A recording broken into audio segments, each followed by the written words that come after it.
Good morning students. हमारा e learning classes चल रहा है। आज हमारे लेक्चर का रिवीजन पीरियड का तीसरा लेक्चर है और टॉपिक हमारा वही है पियाजे के संज्ञानात्मक विकास के सिद्धांत। यह हमारे डीएलएड सेकेंड ईयर के लिए है। पेपर है H2 यूनिट 1। अभी हम रिवीजन करवा रहे हैं, रिवीजन पीरियड में चल रहे हैं, जिसमें हमारा जो ये टॉपिक है उसका ये तीसरा नंबर का लेक्चर है। अब इसमें इस लेक्चर में हमने क्या अभी तक पहले जाना कि पियाजे के संज्ञानात्मक विकास के सिद्धांत, उसके बाद उन अवस्थाएं हमने पढ़ा जिनमें उनकी चार अवस्थाएं थी। चार अवस्थाओं में पहला ज्ञानेंद्रिय गत्यात्मक अवस्था हम पढ़ चुके हैं, फिर उसके बाद है पूर्व क्रियात्मक अवस्था, ये भी हमने पढ़ लिया है, जान लिया। अब हमारा तीसरा जो आता है वह मूर्त क्रियात्मक अवस्था। तीसरा पॉइंट हमारा आता है मूर्त क्रियात्मक अवस्था। अब आज हम इस बारे में पढ़ेंगे और यह हमारा जो तीसरा पॉइंट है। मूर्त क्रियात्मक अवस्था को भी कई विभागों में बांटा गया है, जिसमें पहला है हमारा पंक्तिबद्धता। पहला इसमें है पंक्तिबद्धता। पंक्तिबद्धता पहला है, लेकिन पहले जानेंगे कि मूर्त क्रियात्मक अवस्था कितने बरस से शुरू होती है। तो यह ज्ञानेंद्रिय विकास का तीसरा स्तर है। यह ज्ञानेंद्रिय विकास का जो हमारे जो मानसिक विकास जो है वह उसका और शारीरिक दोनों तरह से ज्ञानेंद्रिय तो तीसरा अवस्था है। यह जो है वह अवस्था जो 7 से 11 वर्ष की आयु तक चलती है। 7 से 11 वर्ष तक बच्चा काफी मानसिक स्तर से मैच्योर हो चुका रहता है और इस स्तर की विशेषता यह है कि बालक इन वर्षों में उचित तर्कों का प्रयोग करने लगता है। मतलब तर्क द्वारा अब वो ज्ञान जो प्राप्त करता है उसमें ये खोजने लगता है कि ये क्यों हुआ और कैसे हुआ, तो वह अपने ज्ञान को तर्क की कसौटी पर तोड़ने लगता है इस 7 से 11 वर्ष की अवस्था में। इसीलिए हम इसको मूर्त क्रियात्मक अवस्था कहते हैं। तो जब वह तर्क से टोलता तो इस स्तर की उप क्रियाएं कई भागों में है, जिसमें एक पंक्तिबद्धता होगी फर्स्ट। तो पंक्तिबद्धता क्या है कि अब बच्चा जो है वह पंक्ति में मतलब एक लाइनिंग सीख लेता है कि हमको कैसे एडजस्ट करके मतलब एक सही दिशा में रहना है। छोटा फिर बड़ा, उसके बाद वो समझने लगता है कि पहले हम प्राथमिक स्तर, माध्यमिक स्तर, उच्च स्तर, इन सब बातों की समझ उसको होने लगती है। किसी भी चीज को अगर वो ठीक करता है या रखता है अपने सामने तो बड़ा और छोटे का ज्ञान उसको हो जाता है कि छोटे पहले रखते हैं छोटी चीजों को, उसके बाद उससे बड़ी, उसके बाद उससे बड़ी। तो ये पंक्तिबद्धता का जो ज्ञान है वह इस स्तर की मानसिक अवस्था में आने लगता है। तो इसीलिए इन उप अवस्थाओं में पहला जो हमारा टॉपिक है वह है पंक्तिबद्धता और दूसरा टॉपिक हमारा क्या है, पारगम्यता। पारगम्यता यह क्या है, पारगम्यता क्या है, तो यह है ट्रांसपेरेंसी। ट्रांसपेरेंसी उनके अंदर पारगम्यता, यह वह योग्यता है जब बालक श्रृंखलाबद्ध वस्तुओं के तत्वों को समझ लेता है कि यह क्यों श्रृंखला में मतलब बड़े से छोटे या छोटे से बड़े तरफ क्यों लगाई गई हैं। इन तत्वों को, इन चीजों को वह अपने विचारों की कसौटी पर तौल चुका होता है और निष्कर्ष निकाल चुका होता है। जैसे वह वस्तु इससे लंबी है, वह वस्तु इससे छोटी है। यह जो तर्क है, जो निष्कर्ष है, उसके लिए वह 7 से 11 वर्ष की आयु में इन चीजों को जान चुका होता है। इसीलिए वह पारदर्शी हो जाती है, ये चीजों के पारगम्यता हो जाती है, ट्रांसपेरेंसी आ जाती है उनमें कि वो पहले वो श्रृंखलाओं में रखना जानता है कि कैसे छोटे से बड़े के क्रमबद्धता, जिसको पंक्तिबद्धता भी कहते हैं, उसको पहले सीखता है और फिर पारगम्यता क्यों बड़े से छोटे की तरफ रखी गई है, इन चीजों को वो जान जाता है इस उम्र तक। तो यह इन चीजों को सीखता है। अब हमारा जो तीसरा इसमें है पॉइंट वह आता है वर्गीकरण। तो वर्गीकरण क्या है, तो यह वह कारण है कि बालक वस्तुओं को वर्गों में बांटना सीख लेता है। इसकी यह विशेषता है कि यह मध्यम,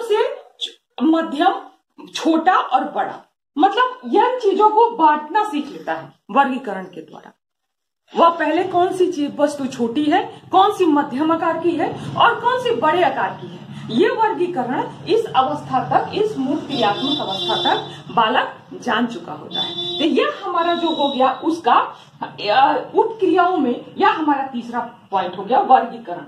अब आता है प्रत्यावर्तन। हमारा चौथा पॉइंट है प्रत्यावर्तन। तो यह क्या प्रत्यावर्तन? तो इसका हो गया रिप्लेसमेंट, मतलब चीजों को एक जगह से हटा के दूसरी जगह रखना या बदलना। इसकी जगह पे इसको रखेंगे तो ये हो जाएगा, इस चीज को यहां रखेंगे, रिप्लेस करेंगे तो नई चीज प्राप्त होगी। ये चीज जो है ये तर्क द्वारा ये चीजों को बच्चा जानने लगता है इस प्रत्यावर्तन के नियम के द्वारा। वह वस्तुओं को, संख्याओं को बदलना सीख जाता है। जैसे इसमें प्रत्यावर्तन में वह यह सीख लेता है कि 8 + 8 बोलेंगे, अगर लिखते हैं हम तो 16 होगा, लेकिन अगर 8.7 लिखते हैं तो क्या होगा? 15 होगा। तो इन चीजों, और ये जो है जैसे ये हो गया 8 + 7 = 15। तो ये क्या कहते हैं, संख्याएं वहीं अगर रिप्लेस करके छोटा बड़ा अगर करके हम करेंगे, प्लस करेंगे कहां पे किसको, तो वो संख्याओं का योग जो है वो बदलता है। यह बच्चा जान चुका होता है। इसी तरह यह भी जान चुका होता है कि अगर 8 के -7 लिखते हैं तो 1 आता है। तो घटाना और जोड़ना, किन चीजों को, किन वस्तुओं को कहां पे रखेंगे कि किसको जोड़ने से क्या आएगा, क्या उसका योग निकलेगा, या क्या उसको माइनस करने से कौन सी संख्या आएगी, इन चीजों को बच्चा इस प्रत्यावर्तन के नियम के अंतर्गत जान चुका होता है। अब हमारा अगला जो इसमें है वह इस उपक्रिया है अहम से मुक्ति। अहम से मुक्ति, अहम से मुक्ति, या इसका, इस उपक्रिया का यह जो है वह लास्ट पॉइंट है। तो अहम से मुक्ति का क्या अर्थ होता है? तो इस स्तर तक बालकों में अहम की भावना जो है वह मतलब मुक्त हो जाता है। अपनी प्रत्येक जिज्ञासा को वह दूसरों के माध्यम से शांत करता है। वह चीजों को जानना चाहता है और सीखना चाहता है। तो इस समय तक तो हम जानते हैं कि बच्चा विद्यालय भी चला जाता है, उस समय तो स्कूल जाना शुरू कर चुका होता है, सामाजिकता आ गई रहती है उनमें, दोस्तों, अपने साथियों, बंधुओं, माता पिता, टीचर, इन सब चीजों, बहुत सारे लोग उसके जीवन में आ चुके हैं। तो जो चीजें, जो उसके अंदर जितनी जिज्ञासा होती है लोग, वह भिन्न भिन्न माध्यमों से उन जिज्ञासाओं को, वो टेलीविजन देखता है, मैंने बहुत सारे उसके पास आ जाते हैं साधन, मोबाइल का आजकल साधन है, तो बहुत सारी चीजें जो है, तो बहुत सारी जो उसकी जिज्ञासाएं हैं वह भिन्न भिन्न माध्यमों से वह शांत करता है। इसलिए उसको अहम से मुक्ति। अब उसको ऐसा नहीं लगता है कि मैं ही जो जानता हूं सर, क्योंकि वह अपने विचारों से, अब उसके अंदर मानसिक जो वैचारिक शक्ति बढ़ चुकी होती है, तो वह चीजों को अपने विचारों से तोलने लगता है। और चूंकि वह सब चीज के बारे में नहीं जानता, उसकी दृष्टि अब विस्तृत हो चुकी होती है, तो हर चीज नहीं जानता, तो वह दूसरों के माध्यम से ज्ञान ग्रहण करना चाहता है। तो ये जो हो गया हम लोग का, वो ये क्या हुआ, ये 5 पॉइंट जो आपके हो गए वह मूर्त क्रियात्मक अवस्था की जो उप अवस्थाएं हो गई। जैसे हमने ज्ञानेंद्रिय गत्यात्मक अवस्था और पूर्ण क्रियात्मक अवस्था की उप अवस्थाओं के बारे में पढ़ा। अब हमारा अगला पॉइंट है औपचारिक क्रियात्मक अवस्था।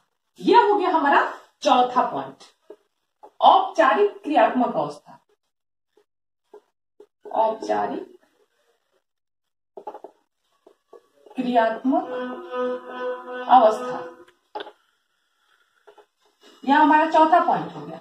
तो अब इसके भी जैसे कि है कि औपचारिक क्रियात्मक अवस्था है, तो इस अवस्था की अवधि में निम्नलिखित मैंने अलग अलग टाइप का विकास होता है, उसके भी उप अवस्थाएं आती हैं, अलग अलग टाइप का विकास होता है। इसको भी अन्य पॉइंट के माध्यम से औपचारिक क्रियात्मक अवस्था को हम पढ़ेंगे। इसका पहला पॉइंट हो जाएगा आपका क्या, या बालक के अंदर संज्ञानात्मक विकास का चौथा और अंतिम काल होता है।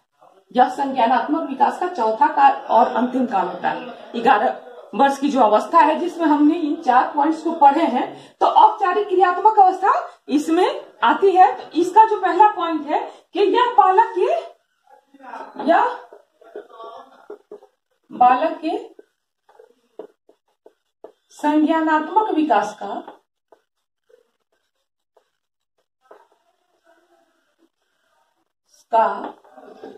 अंतिम काल होता है।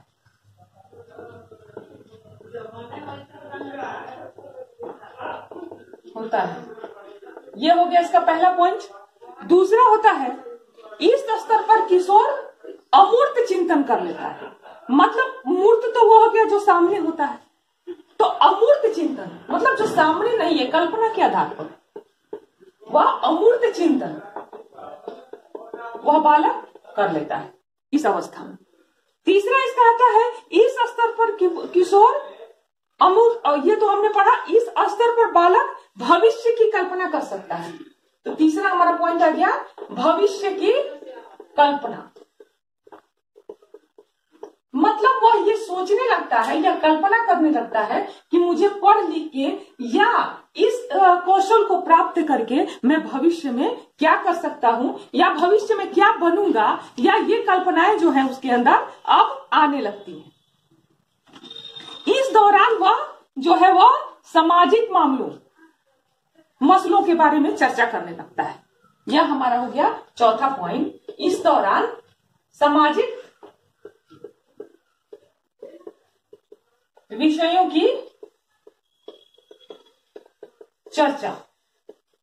इस अवस्था तक बालक जो है वह इन माध्यमों से मतलब काफी मेच्योरनेस वाले काम, अब वह संज्ञानात्मक अवस्था की जो कि लास्ट स्टेज में है, तो वह जो इन चीजों को वह करने लगता है। तो अब इस दौरान क्या होता है कि इस अवस्था तक बच्चे का अस्तित्व परिपक्व होने लगता है। इस दौरान उसे चिंतन में क्रमबद्धता आने लगती है। मतलब कुछ भी नहीं चिंतन करता है, अब वह जो मानसिक चिंतन करता है तो उसमें क्रमबद्धता होती है, मतलब क्रम से करता है, वह उसमें तारतम्यता होती है। जो भी करता है तो उसका कोई अर्थ होता है, जो कल्पना वह करता है। इस अवधि में बच्चों के समस्या समाधान की क्षमता भी बढ़ जाती है। वह अपनी समस्याएं अगर उसके अंदर क्रिएट होती हैं तो उसके समाधान की खुद ही कोशिश भी करता है। तो वह जो होता है वह क्रिएट जो उस समाधान की जो करने की क्षमता अब उसके अंदर बढ़ जाती है, वह अपनी समस्याओं का समाधान खोजने लगता है। इस दौरान बच्चे प्रतीकात्मक शब्दों सिंबल का अर्थ समझने लगते हैं। प्रतीकात्मक, किसी के बारे में कुछ और बोला जैसे प्रतीकात्मक शब्दों के बारे में जानने लगते हैं। तो अब इन चीजों को वो धीरे धीरे जानने लगता है। बच्चा इस दौरान विचारों को वर्गीकृत और संगठित करना भी सीख जाता है। वह विचारों को वर्गीकृत मतलब अलग अलग विचारों को ग्रहण करना और उसे एक साथ संगठित करना भी वह सीख जाता है, क्योंकि यह औपचारिक क्रियात्मक अवस्था जो है वह उसके संज्ञानात्मक विकास का अंतिम अवस्था होती है। और इस प्रकार हमने इन 4 पॉइंट्स के माध्यम से ज्ञानेंद्रिय गत्यात्मक अवस्था, पूर्व क्रियात्मक अवस्था, मूर्त क्रियात्मक अवस्था, औपचारिक क्रियात्मक अवस्था, यह पियाजे के संज्ञानात्मक विकास के सिद्धांत हैं और इन्हें इन भिन्न भिन्न उप अवस्थाओं के माध्यम से हमने पढ़ा। और इस तरह से अगर एग्जाम में क्वेश्चन आए कि पियाजे के संज्ञानात्मक विकास के सिद्धांत की व्याख्या करें या आप पियाजे के संज्ञानात्मक विकास का वर्णन करें सिद्धांत का, तो आप इन पॉइंट्स के माध्यम से इन्हें डिफाइन कर सकते हैं, लिख सकते हैं। धन्यवाद।